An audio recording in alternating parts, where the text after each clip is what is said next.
Hamıya salam dostlar. Məntiq dərsinə davam edirik. Keçən dərsdə biz mürəkkəb hökmdən danışırdıq, onun növləri haqqında danışırdıq və dedik mürəkkəb hökmləri fərdi, qeyri-müəyyən və müəyyən hökmlərə bölünür. Təbii ki, dərsimiz elə bu istiqamətdə də, yəni mürəkkəb hökmün növləri haqqında hələ danışacağıq, davam edirik. Mürəkkəb hökm digər başqa bir cəhətdən gəlib zəruri və təsadüfi hökmlərə bölünə bilir. Və mürəkkəb hökm dediyimiz kimi iki hissədən ibarətdir. Şərti mürəkkəb hökmlər və təqsimi mürəkkəb hökmlər. Ki, şərti mürəkkəb hökmlərin müqəddəmlə tali arasında olan əlaqə, demək implikasiya, yəni ayrılmazlıq əlaqəsi var və təqsimi mürəkkəb hökmlərin müqəddəmlə tali arasında olan əlaqə isə alternativlik əlaqəsi idi. Burada zəruri və təsadüfi hökmlər həm şərti mürəkkəb hökmlərə aid ola bilir və həmçinin də təqsimi mürəkkəb hökmlərə aid ola bilir. Nə deməkdir bu? Qısa olaraq izah edək, ondan sonra misallarla təhlil edək. Müqəddəmlə tali arasında şərti olarsa təbii ki, şərti mürəkkəb hökmün müqəddəmlə tali arasında dedik ki, ayrılmazlıq əlaqəsi var. Bəzən bu ayrılmazlıq əlaqə gəlib zəruri bir əlaqəyə çevrilir. Yəni ayrılmazlıq burada zəruri olur. Bəzən isə burada ayrılmazlıq var, düzdür var, amma buradakı ayrılmazlıq əlaqəsi zəruri deyil. Bu təsadüfi bir ayrılmaz əlaqədir. Mümkün ki, bəli, ayrılsın. Məsələn, biz birinciyə misal deyək. Deyirik ki, naqildə elektrik cərəyanı olarsa, onda lampa yanar. Diqqət edin, burada naqildə elektrik cərəyanı olarsa, yəni bu baş verdi, bu şərt gerçəkləşsə, onda lampanın yanmağı gerçəkləşəcək. Yəni müqəddəm gerçəkləşsə və talinin də gerçəkləşməsi mütləqdir. Və buradakı zəruri bir, yəni buradakı ayrılmazlıq əlaqə zəruridir. Naqildə elektrik cərəyanı olursa, əlbəttə ki, zəruri budur ki, deməli lampa yansın. Başqa cürdə ola bilməz. Lakin digər başqa bir yerdə ola bilir ki, bəzən ayrılmazlıq əlaqəsi olur, amma zəruri bir əlaqə yoxdur. Ayrılmazlıq burada zəruri deyil, mümkün ki, ayrılsın. Misal olaraq deyirik, Həsən evə gəlsə, onda zəngi vurar. Həsən evə gəlsə şərt, müqəddəm, tali isə zəngi vurar. Bəli, bu talinin gerçəkləşməsi bağlıdır Həsənin evə gəlməsinə, amma buradakı ayrılmazlıq əlaqəsi ki var, bu zəruri bir ayrılmazlıq əlaqəsi deyil, bu təsadüfidir. Təsadüfən, məsələn, ola bilsin ki, gələndə zəngi vursun, evə gələndə zəngi vursun. Və yaxud da adətən, məsələn, evə gələndə zəngi vurur. Həmişə evə gələndə zəngi vurur. Lakin mümkün ki, bir dəfə gələndə açar özündən olsun, qapını özü açsın və yaxud da qapını ilə sadəcə olaraq vursun, zənglə vurmasın. Yəni bu ayrılmazlıq burada əlaqəsi təsadüfi bir əlaqədir. Burada zəruri bir şey yoxdur. Yox, belə deyək ki, zəruridir ki, Həsən evə gələndə mütləq olaraq orada zəngin vurulması gerçəkləşməlidir. Xeyr, burada zərurət əlaqəsi yoxdur. Burada ayrılmazlıq var, düzdür. Amma burada ayrılmazlıq təsadüfidir. Məntiqçilər, məntiq alimləri birinci növ olan hökmlərə ki, bu şərti də bunu biz təhlil elədik ki, burada müqəddəmlə tali arasında zərurət əlaqəsi olarsa, məntiqçilər birinci olan şərti mürəkkəb hökmə deyərlər zəruri şərti. Amma təsadüfi əlaqə olarsa şərt hökmlərdə məntiqçilər ona deyərlər təsadüfi şərt hökmlər. Yəni burada birinci hökmdə implikasiya əlaqəsi zəruri oldu, ayrılmazlıq əlaqəsi zəruri idi. Lakin ikincidə isə təsadüfi bir əlaqə baş verdi. İndi isə dostlar, biz bu zəruri və təsadüfini gələk təqsimi mürəkkəb hökmlərə bunlarda təhlil edək. Məsələn, deyirik ki, ədəd ya cütdür ya da tək. Bir ədədin, əgər ədəd deyiriksə, mütləq olaraq ya cüt olmalıdır ya da tək. Yəni, cütlük və təklik ədədin zatından qaynaqlanır. Belə deyil ki, bir ədəd olsun, biz ona ədəd deyək, amma nə cütdür, nə də tək. Xeyr, əgər cüt deyilsə daha doğrusu və ədəd deyiriksə ona, onun alternativ yolu budur ki, tək olsun. Həmçində əksi, əgər tək deyilsə, ona ədəd deyiriksə, onun alternativ yolu budur ki, cüt olsun. İkisindən biri olmalıdır. Və burada alternativlik əlaqəsi zəruridir. Zəruridir ki, bir ədəd ya cüt olsun, ya da tək, ikisindən biri olmalıdır. Bu bölgülərdən biri gerçəkləşməlidir ədəddə. Lakin bir də var ki, təsadüfi, burada alternativlik əlaqəsi təsadüfidir. Yəni, məsələn, deyirik, ya Həsən məktəbə səhərlər gedir, ya da Hüseyin gedir. Burada təsadüfidir. Yəni, burada zəruri deyil ki, ikisindən biri olsun. Yəni, Həsən gedirsə, onda Hüseyin getməməlidir səhərlər dərsə. Və yaxud əksinə, Hüseyin gedirsə, Həsən getməməlidir. Burada alternativ yol ikisindən biri olmalıdır.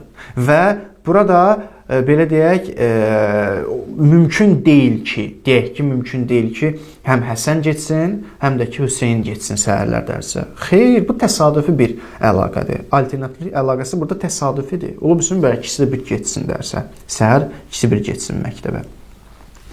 Məntiq alimləri, demək, bu cür təqsimi hökmlərdə birinci növ təqsimi hökmlər ki, orada zərurət əlaqəsi olur, məntiq alimləri onlara deyərlər zəruri təqsimi hökm. Amma ikinci növ təqsimi hökmdə əgər təsadüfi əlaqə olarsa, ona deyərlər təsadüfi təqsimi hökm.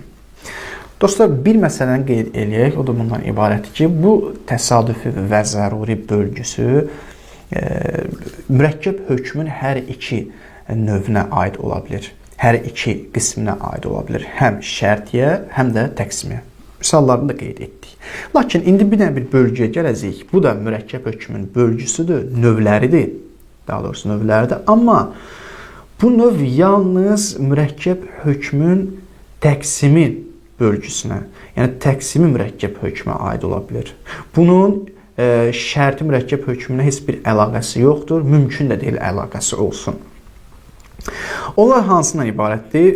Qapalı ciddi təqsim, açıq ciddi təqsim və qeyri-ciddi təqsim ki, bunlar hamısı təqsimi mürəkkəb hökmlərə aiddir.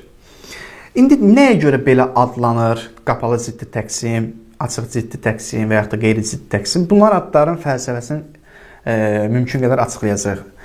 Ancaq istərdik ki, həmişəki kimi misal deyək, misalları təhlil eləyək, ara təfsilatı ilə araşdıraq və ondan sonra ad barəsində gələcək, nəyə görə bunlara belə ad deyilir. Baxın, birinci misal, deyirik ki, hər bir şey ya vardır, ya da yoxdur. Demək, hər bir şey ya vardır, ya yoxdur. Varlıq və yoxluq anlayışı əgər bir predmetə aid olursa, mütləq olaraq o predmetin, yəni varlıq, yoxluq ikisindən biri o predmetə aid olmalıdır.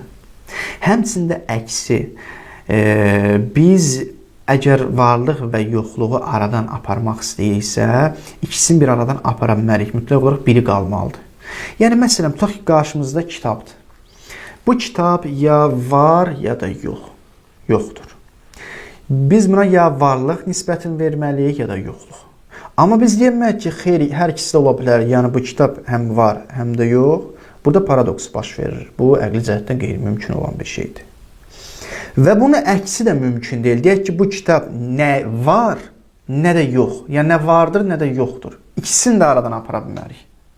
Burada da bu mümkün deyil. Gərək ikisindən biri mütləq olaraq qalsın.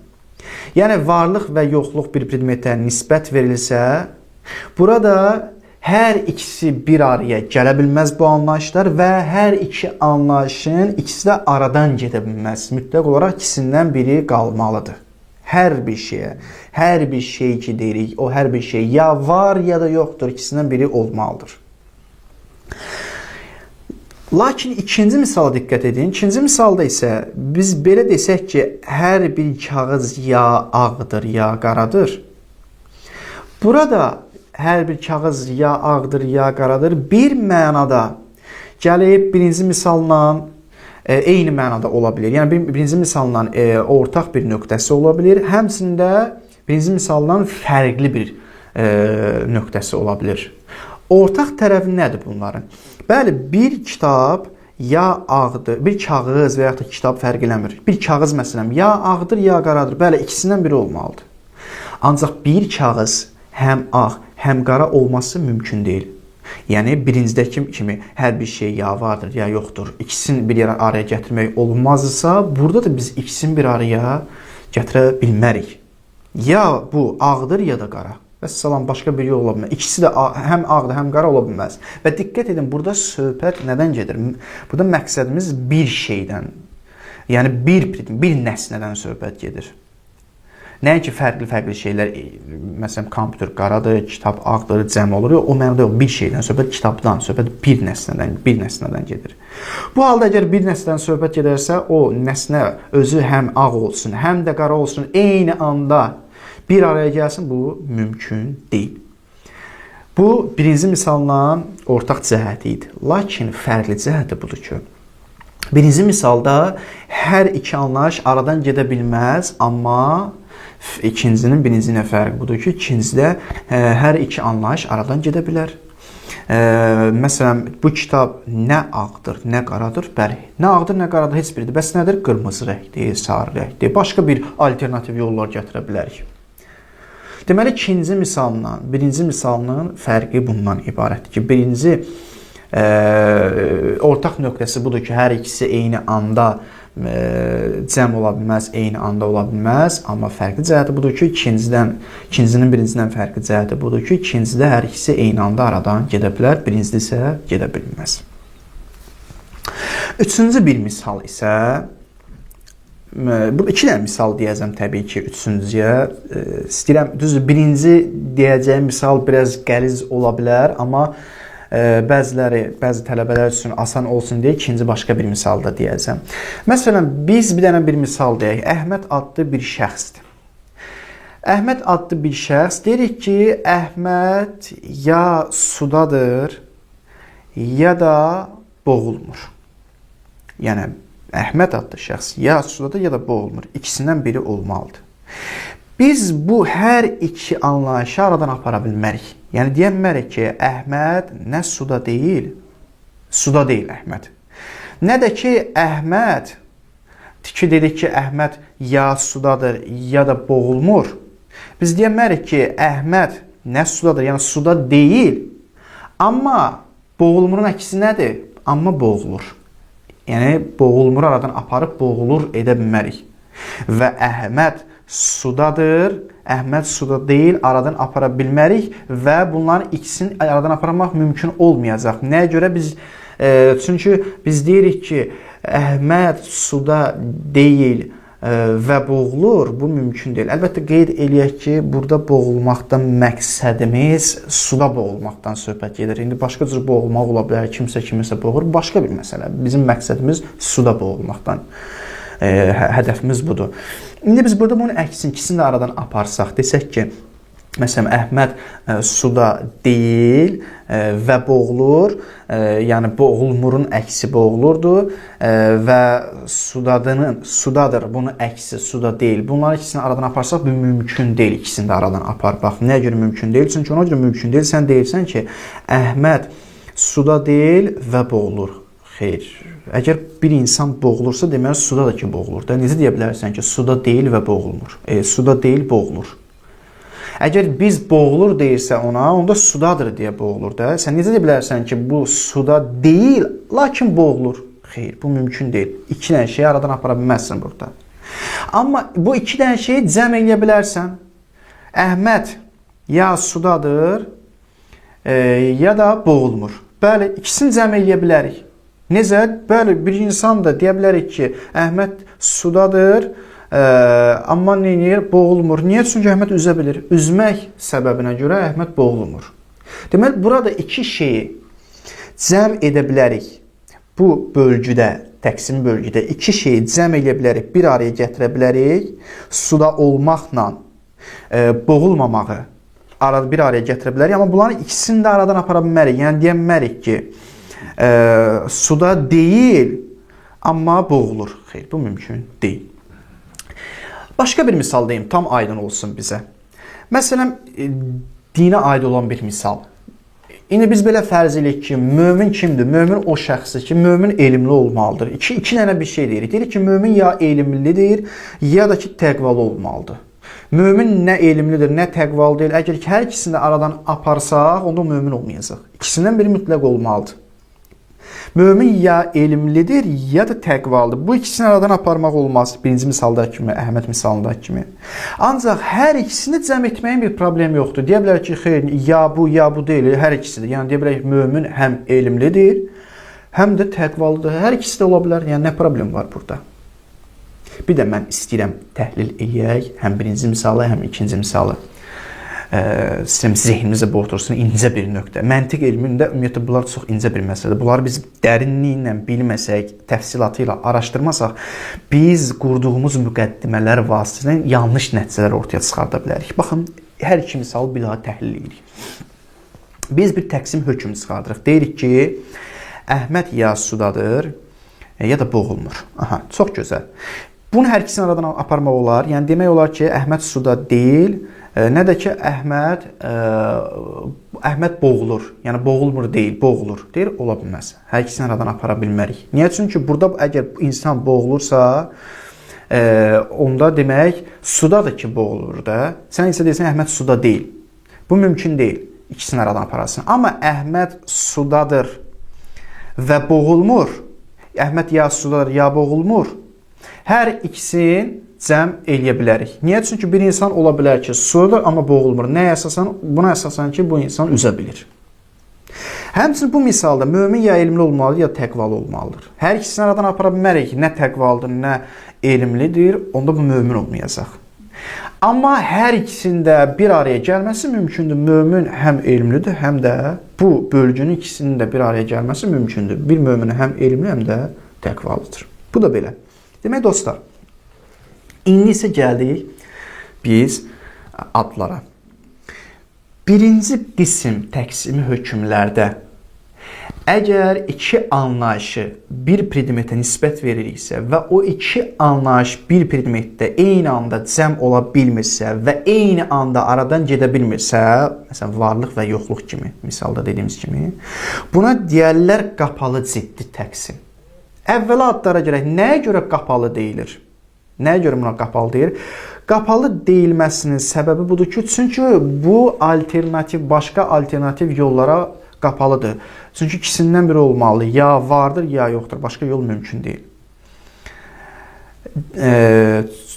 Başqa yəni alternativ yol gətirmək olmur. Amma məsələn, ciddi niyə deyilir? Ciddi ona deyir ki, yenə həmin kimi burada ciddi bir təqsim var. Yəni ikisindən bir mütləq olmalıdır. İkisi cəm ola bilməz. İkisi aradan gedə bilməz. Burada ciddi bir şey var. Tərifində də belə deyilir. Hər iki tərəf mümkün olmadığına görə ciddi deyilir. İkisi də bir an ola bilməz. İkisi də aradan gedə bilməz. Və bu iki variantdan başqa digər bir alternativ variantda olmadığına görə də buna deyərlər qapalıdır başqa bir alternativ yollara. Ancaq əgər iki anlayış bir nəsniyə nisbət veriləndə ikisi bir araya gələ bilmirsə, lakin ikisini aradan aparmaq olursa, buna deyərlər açıq ciddi təqsim. Nəyə görə açıq ciddi təqsim deyilir? Çünki əvvəla ona görə açıq deyilir ki, alternativ yolları var. Kitab nə ağdır, nə qaradır, alternativ başqa bir yol var. Məsələn, qırmızıdır. Bəs nəyə görə buna biz gəlib ciddi deyirik? Məlumdur, ciddi də birincidə dediyimiz kimi. Ona görə ciddi deyirik. Çünki əgər biz bunun həm filan kitab ağdır, ya qaradır, ikisindən biri ciddi bir təqsim var. Əgər bu sən hökmdə ağla qaralığı gətirsənsə, ikisindən biri olmalıdır. Ciddi bir bölgüdür burada. Üçüncü isə ki, iki şeyin bir şeyə nisbət veriləndə, bir nəsliyə nisbət, iki anlayış bir nəsliyə nisbət veriləndə, onların hər ikisini aradan getməsi mümkün deyil, amma cəm olması mümkündür. Buna da deyərlər qeyri-ciddi təqsim.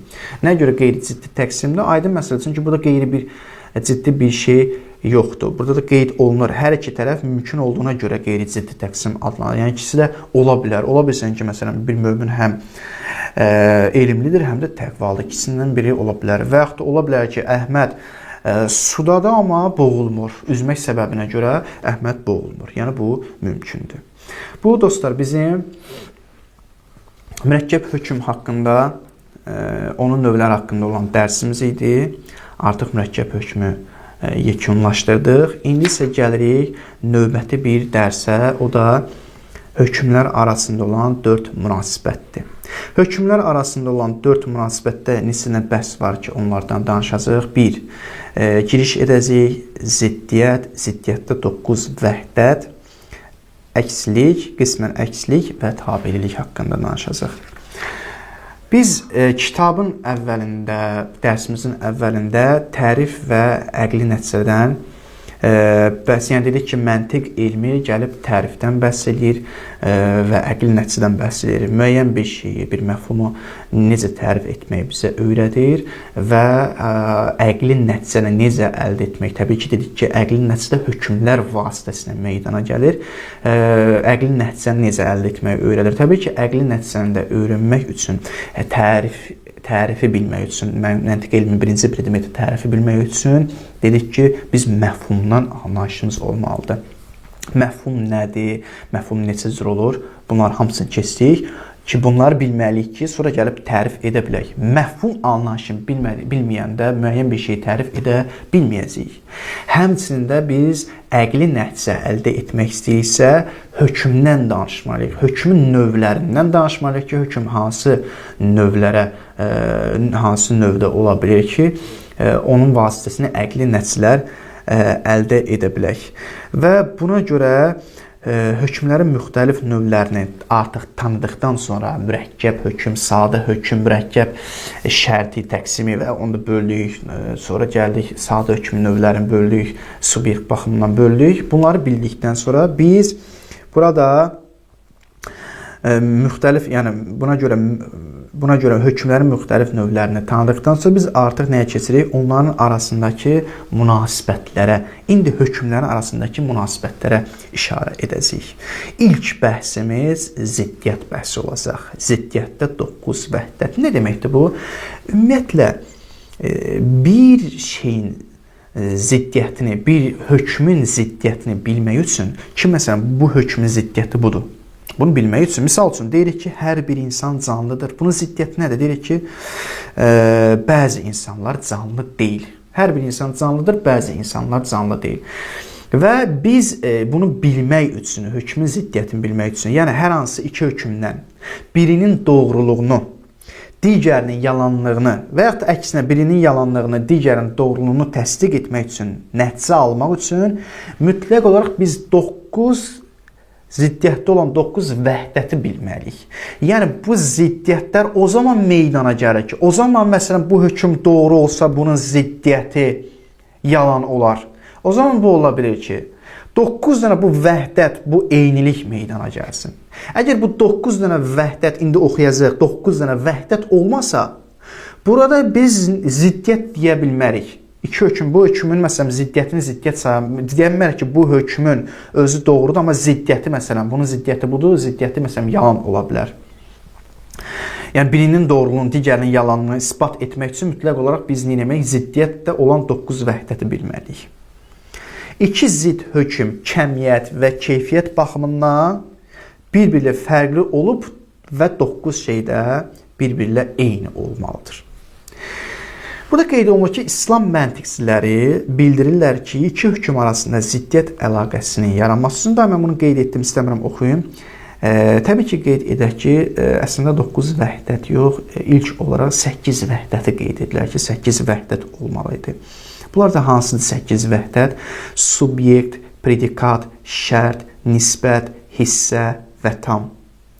Yəni hissə və tam ikisi birdir. Aktuallıq və potensiallıq, məkan, zaman ki, bu 8 dənə cəhətdən vəhdət olmalı. Subyekt cəhətindən, predikat cəhətindən, şərt cəhətindən, nisbət cəhətindən, hissə və tam cəhətindən, aktuallıq, potensiallıq cəhətindən, məkan cəhətindən, zaman cəhətindən. Bunlarda vəhdət olmalı ki, ziddiyyət olsun. Amma böyük İslam filosofu Molla Sədra bu deyinlərdən əlavə başqa bir vəhdəti də gətirdi ki, o çox gözəl bir şey gətirib. Çünki bu olmayanda bəzən biz bəzi şeylər ziddiyyətli kimi görürdük. Halbuki ziddiyyət deyil. Çünki 9-cu bir şeyi bilmirik deyə ziddiyyətli olaraq bunu görürük. 9-cu bir şey, o da ki predikasiya cəhətindən ziddiyyətdə yəni vəhdət olmalıdır. Bunu Molla Sədra gətirib, Molla Sədranın gətirdiyi bir şeydir. Bununla belə 9 vəhdət olur. Ziddiyyətlər arasında 9 ziddiyyətdə 9 vəhdət olur. Bu 9 dənə vəhdət əsasında biz bir şeyin məsələn hökmün ziddiyyətinə yalan deyə bilərik. Çox uzatmayın, istəmirəm müzərrət danışım. Birinci gələk 9 yerə böldük. Subyekt cəhətindən vəhdətdən söhbət gedir. Yəni əgər bir hökmün əksini yalan hesab etmək istəyiriksə, yəni ziddiyyətini ortaya çıxartmaq istəyiriksə, subyekt cəhətindən vəhdətdə olmalıdır. Nə cəhətdən? Məsələn, deyək ki, Həsən tələbədir. Bunun ziddiyyəti nədir? Deyək, Həsən tələbə deyil. Həsən tələbədir, Həsən tələbə deyil. Məlum məsələdir ki, burada subyekt eyni olmalıdır. Subyekt eyni olmasa, bunun ziddi də doğru olmaz. Həsən tələbədir, Həsən tələbə deyil. Əgər biz desək, Həsən tələbədir, Hüseyn tələbə deyil desək, burada ziddiyyət yaranmayacaq. Yəni, Həsən tələbədir, bu hökmün ziddiyyəti Həsən tələbə deyil. Biz Həsəni subyekti aradan aparıb yerinə başqa subyekt gətirsək, Hüseyn gətirsək, düzgün almayacaq. Çünki Həsən tələbədir, Hüseyn tələbə deyil. Hüseyn tələbə deyil, Həsən tələbənin ziddiyyəti deyil ki. Bu hökmün ziddiyyəti deyil ki, o Hüseyn də orada artıq subyekt başqadır. Onun birinci subyekt cəhətindən vəhdət olmalıdır. Bu bir. İkinci, predikat cəhətindən vəhdətdə olmalıdır. Məsələn, bugün cümədir. İndi ziddiyyəti nədir bunun? Bugün cümə deyil. Yəni, cümə predikatdır. Bu doğrudur. Bugün cümədir. Bunun ziddiyyəti doğru olacaq. Bugün cümə deyil. Lakin biz gəlib desək ki, bugün cümədir, bugün şənbə deyil. Doğru olmayacaq. Çünki predikat dəyişdi. İkinci misaldır, buradakı predikat bugün şənbə deyil, bunun ziddiyyətində olan predikat şənbə. Amma mən cümədən söhbət edirəm, deməli predikat dəyişdi. Burada şənbə, cümə başqa-başqa predikatlardır. Deməli ikinci yerdə predikat cəhətindən vəhdətdə olmalı ki, ziddiyyət yarana bilsin. 3. Şərt cəhətindən. Məsələn, Həsən çalışmaq şərti ilə müvəffəq olar. Şərt nədir? Çalışmaq. İndi ziddiyyəti. Deyirik ki, Həsən çalışmaq şərti ilə müvəffəq olmaz. Əgər desək ki, əgər Həsən çalışmaq şərti ilə müvəffəq olar, Həsən tənbəllik etmək şərti ilə müvəffəq olmaz desək, burada ziddiyyət yoxdur. Biz isə ziddiyyəti çıxartmaq istəyirik ortaya. Diqqət edin, ziddiyyət, hökmün arasında ziddiyyətdən biz danışırıq. Yəni, məsələ nədir?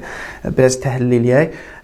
Məsələn, biz nə dedik? Həsən tələbədir, Həsən tələbə deyil. Həsən tələbədir, Həsən tələbə deyil. Bunun ziddiyyəti, Həsən tələbədirin ziddiyyəti Həsən tələbə deyildir. Və yaxud da bugün cümədir, bunun ziddiyyəti bugün cümə deyil. Ziddiyyəti bu götürüləcək. Burada da şərt olmalı. Deyirik, Həsən çalışmaq şərti ilə müvəffəq olar. Minimum ziddiyyətdən gətirək. Ziddiyyət nə olacaq? Olacaq, Həsən çalışmaq şərti ilə müvəffəq olmaz. Ziddiyyəti budur. Yəni, bir söz deyirsən, ziddiyyətində bunu deyirsən. Hansı doğrudur? Ziddiyyət baş verir burada. Bu cəhətdəndir. İkisindən biri olmalıdır. Ziddiyyət aradan aparmalıyıq. Amma biz desək ki, Həsən çalışmaq şərti ilə müvəffəq olar. Sonra desək, Həsən tənbəllik etmək şərti ilə müvəffəq olmaz. Burada ziddiyyət yoxdur. Bir-birinin ziddiyyəti deyil ki. Niyə? Çünki oradakı şərt başqadır. Buradakı şərt isə bax. Buradakı şərt tənbəllikdir, amma buradakı şərt çalışmaqdır. Bu, bunun ziddiyyəti sayılmır. Sonra nisbət cəhətindən ziddiyyətin, yəni vəhdət olmalıdır. Məsələn, nisbət cəhətindən nə? Deyirik ki, 3 6-ya nisbətdə yarıdır. İndi deyirik ki, 3 6-ya nisbətdə yarı deyil. Necə, yəni 3 6-ya nisbətdə yarıdır, yoxsa yarı deyil, ikisindən biri hansıdır? Ziddiyyət var axı. Ziddiyyət meydana gəldi. Lakin desək 3 6-ya nisbətdə yarıdır, 3 7-yə nisbətdə yarı deyil. Burada ziddiyyət yoxdur ki. Çünki orada 7-dən söhbət gedir. Deməli, burada nisbət dəyişdi. Birindən nisbət 6-dır, 6-ya nisbətdən söhbət gedir. Birindən nisbətdə isə 7-dir, 7-yə nisbətdən söhbət gedir.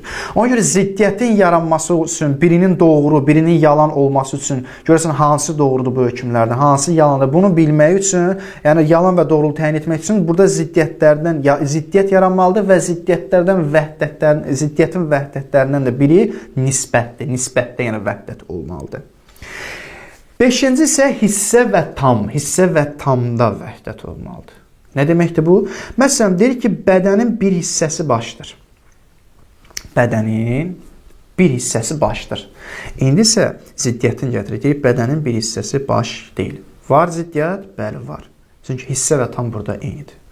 Amma desək, bədənin bir hissəsi başdır, bədənin hamısı baş deyil desək, burada ziddiyyət olmur. Ziddiyyət budur ki, deyirsən ki, bədənin bir hissəsi başdır və bunu əksin gətirsən, deyirsən ki, bədənin bir hissəsi baş deyil. Hansıdır? Bədənin bir hissəsi başdır, yoxsa yox? Burada ziddiyyət yaranır. Amma desən ki, yox, bədənin bir hissəsi başdır, bədənin hamısı baş deyil, burada ziddiyyət yoxdur ki. Niyə? Çünki burada, belə deyək, hissə və tam ayrıldı. Birincidə bədənin bir hissəsi, bədənin bir hissədən söhbət gedir. Burada hissədən söhbət gedir, amma ikincisi tamdan, bütün bədənin yəni hamısından söhbət gedir. Hissə və tamda vəhdət olmalı. Əgər tamdan söhbət gedirsə, bunun ziddiyyəti də tam olmalıdır. Hissədən söhbət gedirsə, bunun hissəsi də tam olmalıdır. Məsələn, tutaq ki, bədənin bir hissəsi başdır, bu bir hissədən söhbət gedir. Bədənin bir hissəsi baş deyil, burada da bir hissədən söhbət gedir. Və ziddiyyət var burada. İndi tamam, deyirik ki, bədənin, məsələn düşün, deyirik ki, indi burada düzdür, misal biraz qəliz olacaq, gələk bunu geniş eləyək. Məsələn, deyirik ki, bədənin hamısı baş deyil. Aha. Sonra deyirsin ki, indi tamam misal deyirik də, bədənin hamısı başdır. Ziddiyyət var. Niyə? Çünki burada hər ikisi tam oldu. Tamda vəhdət oldu ziddiyyətlər arasında. Sonra dostlar, 6-cı aktuallıq və potensiallıq olmalıdır. Yəni, aydın məsələdir. Aktuallıq nədir? Potensiallıq nədir? Aktuallıq hal-hazırda gerçəkləşmədən söhbət gedir. Potensiallıq da yəni, hələ gerçəkləşməyib olacaq. Məsələn, alim, insan potensial olaraq alimdir. Amma ola bilsin ki, hal-hazırda aktual olaraq alim deyil. İnsan potensialı var alim olmağa. Tutaq ki, deyirik ki, Einstein və yaxud da məsələn, dünyada hər hansı bir alim məsələn gətiririk. Deyirik ki, filan kəs alimdir. Aktual olaraq alimdir. Amma deyirəm ki, məsələn, filan kəs mənim dostum alimdir. Axı, o alim deyil. Nə üzrə alimdir? Deyirəm, xeyr, mən potensial olaraq alim deyirəm. Yəni, bunu ayrı etmək lazımdır və ziddiyyətin yaranması üçün iki dənə məlum məsələdir ki, potensial və aktuallıqda demək, belə deyək, vəhdət olmalıdır. Məsələn, deyirik ki, Əhməd potensial olaraq həkimdir. İndi isə deyirik ki, Əhməd potensial olaraq həkim deyil. Bəli, ziddiyyət yarandı. Çünki burada aktuallıq potensiallıqda vəhdət oldu. Potensiallıqda vəhdətdir. Biz potensiallıqdan, ziddiyyəti də potensiallıqdır. Amma desək, Əhməd potensial olaraq həkimdir və Əhməd aktual olaraq, yəni hal-hazırda həkim deyil, heç bir ziddiyyət yoxdur. Mən burada potensialdan söhbət edirəm, amma onu ziddin gətirəndə aktualdan söhbət edir. Hal-hazırda deyil. Burada ziddiyyət baş vermir. Və yaxud indi biz bunu gətirib aktuallıqda vəhdətə riayət etsək, onda ziddiyyət yaranacaq. Məsələn, deyirik ki, Əhməd aktual olaraq həkimdir. İndi deyirik ki, Əhməd aktual olaraq həkimdir. Bəli, burada da ziddiyyət yarandı. Çünki aktuallıqda burada vəhdət oldu. Bu 6. 7-ci isə dostlar, məkanda vəhdət olmalıdır. Məkan yəni nə? Məsələn, deyirik ki, Yasin Bakıda müəllimdir. Bəli, Yasin adlı bir şəxs Bakıda müəllimdir. İndi isə deyir ki, Yasin Bakıda müəllim deyil. Ziddiyyət var? Bəli, var. Çünki ikisindən biri olmalıdır. Məkanda da vəhdət var burada. Ancaq desə, Yasin Bakıda müəllimdir. Yasin, ziddiyyətini də belə gətirir. Yasin Bakıda, özür istəyirəm, Yasin Sumqayıtda müəllim deyil. Ziddiyyət yoxdur. Çünki mən Bakıda deyirəm müəllimdir. Bunu əksində deyirəm, yəni Sumqayıtda müəllim deyil. Nə ziddiyyət oldu ki? Mən dediyim əvvəlki sözümü vurmuram ki, aradan aparmıram ki. Mən orada məkanı başqa bir şey işarə edirəm. Mən desəm ki, Yasin Bakıda müəllim deyil və sonra desəm Yasin Bakıda müəllim deyil. Məlum. Burada məlum məsələdir ki, mən zidd danışdım. Bu da 7-ci şərt ki, bu 7-nə vəhdət. İndi davam edirik təbii ki. Sonra zamanda vəhdət olmalıdır. Eyni zamanda, məsələn, hava bugün istidir, sonra deyirsən ki, hava bugün isti deyil. Ziddiyyət var. Niyə? Çünki bugündən zaman eynidir. Amma desəm ki, hava bugün istidir, hava sabah isti olmayacaq, heç bir ziddiyyət burada yoxdur. Burada zaman fərqlidir. Mən öz dediyim sözümü aradan aparmıram, ziddi gətirmirəm özümə. Öz sözümə zidd gətirmirəm. Sonra və 9-cu Molla Sədranın dediyi predikasiya cəhətindən vəhdət olmalıdır. İnşallah bugün qısa keçək. Növbəti dərsdə biraz bu, əlbəttə imkan daxilində bunu geniş açıqlayacağıq. Məsələn, deyirik ki, fərdi məfhum zehni predikasiya ilə fərdidir. Və sonra deyirik ki, fərdi məfhum zehni predikasiya ilə fərdi deyil. Diqqət edin, biz deyirik ki, fərdi məfhum, biz predikasiyanı keçmişdik. Xarici predikasiya, zehni predikasiya. Zehni predikasiya budur ki, zehində təhlil olunur. Xarici predikasiya budur ki, artıq xaricə, obyektiv aləmə yönəlir. İndi biz nə deyirik? Biz deyirik ki, fərdi məfhum zehni predikasiya ilə fərdidir. Fərdi məfhum odur ki, bəli, o zehni predikasiya ilə fərdidir. İndi isə deyirik ki, fərdi məfhum zehni predikasiya ilə fərdi deyil. Ziddiyyət yanır. Sən zehindən söhbət. Predikasiyanı harada apardın sən? Nisbəti harada verdin sən? Zehində. Zehində fərdi məfhum. Zehində fərdi məfhum. Fərdi məfhum zehni predikasiya ilə fərdidir. Bəli. İndi isə gəlib deyirsən ki, zehində fərdi məfhum zehni predikasiya ilə fərdi deyil. Burada ziddiyyət yaranır. Amma mən desəm ki, fərdi məfhum zehni predikasiya ilə fərdi deyil, fərdi məfhum zehni predikasiya ilə fərdi deyil və fərdi məfhum xarici predikasiya ilə fərdidir desək, burada ziddiyyət yaranmayacaq. Diqqət edin dostlar, niyə? Bir də qaydaq bura. Birincidə baxın, ziddiyyətə baxın. Fərdi məfhum zehni predikasiya ilə fərdidir. Sonra sən gəlib deyirsən ki, fərdi məfhum zehni predikasiya ilə fərdi deyil. Qardaş, bunun hansı doğrudur? Yəni, zidd danışırsan sən, ikisindən biri olmalıdır. Burada ziddiyyət var. Amma mən gəlib desəm ki, fərdi məfhum zehni predikasiya ilə fərdi deyil və fərdi məfhum xarici predikasiya fərdidir. Burada ziddiyyət yaranmayacaq. Çünki birinci mən zehindən söhbət edirəm. İkincidə ki, mən xaricdən söhbət edirəm. Mən fərdiliyi, o fərdi məfhumun fərdi olmamasını birinci zehində dedim. Çünki zehində fərdi məfhum əslində fərdi hesab olunmur zehində. Nəyə görə? Çünki axı fərdi məfhum zehində ümumi bir məfhuma çevrilir. Zehində ha. Halbuki biz demişdik ki, fərdi məfhum zehində çevrilmir. Biz fərdi məfhum demişdik ki, predmeti bir dənədir. Aha, xaricə yönəlsən deyə fərdi məfhum fərdi hesab olunur. Fərdi məfhum zehində ümumi məfhum hesab olunur. Zehində. Niyə? Çünki bir dənə fərdi məfhum deyən anlayışı zehnimə gətirir. Bəli. Ümumidir. Bəli. Nə qədər fərdi məfhum var xarici aləmdə? Çoxdur. Bakı, Kəbə, hamısının bunların predmetləri birdir. Yəni, xarici aləmdə predmetlər birdir. Nə qədər fərdi məfhumlar var xarici aləmdə, bunlar hamısı fərdi məfhumlar gedir zehində. Deməli, zehində, yəni zehində necə? Yəni, zehində fərdi məfhum deyilən anlayış əslində ümumi bir məfhumdur, çünki çoxlu predmetləri var fərdi məfhumların. Ancaq xarici predikasiya ilə gələndə, bəli, xarici predikasiya ilə fərdi məfhum fərdi hesab olunacaq. Niyə? Çünki əgər mən Kəbə deyirəmsə, mən fərdi məfhumu demirəm ki, mən Kəbənin özünü deyirəm. Kəbə özü fərdi məfhumdur, amma xarici aləmdə onun predmeti bir dənədir. Bir dənə Kəbə məfhumu var. Bir dənə Kəbənin məfhumunun predmeti var da, başqa bir predmeti yoxdur ki. Xaricə yönələndə bəli bir dənədir. Xaricə yönələndə bir dənə hesab olunur. Amma dediyim kimi zehnə yönələndə artıq zehində fərdi məfhum ümumi bir məfhuma çevrilir. Niyə? Çünki nə qədər xarici aləmdə onun belə deyək, nə qədər onun predmetləri var. Fərdi məfhum bir dənə deyil ki, neçə dənə nə qədər fərdi məfhumlar var. Bilmirəm, fikrimi izah edə bildim, yoxsa yox. Demək dostlar, bu da 9-cu bir vəhdət idi. 9-cu bir vəhdət. Dostlar, burada da bu aydın oldu ki, bu 9 dənə ziddiyyətlər, bu 9 dənə vəhdət olmalıdır ziddiyyətlər arasında ki, biz ziddiyyət deyə bilək. Əgər bu 9 dənəsindən biri aradan gedirsə, heç bir zaman hökmlər arasında ziddiyyət baş verməsi mümkün deyil.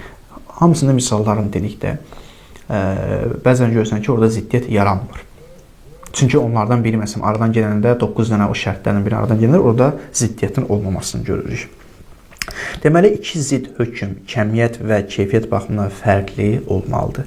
Buna görə də həmişə 4 müəyyən hökmdən ümumi iqrar ilə xüsusi inkar arasında, həmçinin ümumi inkar ilə xüsusi iqrar arasında qeyd edilən şərtlər, vəhdətlər olduqda ziddiyyət əlaqəsi olacaq ki, növbəti dərsdə davam edərik. Bura qədər dostlar, sağ olun, salamat qalın. Elhamdülillah Rabbil Aləmin.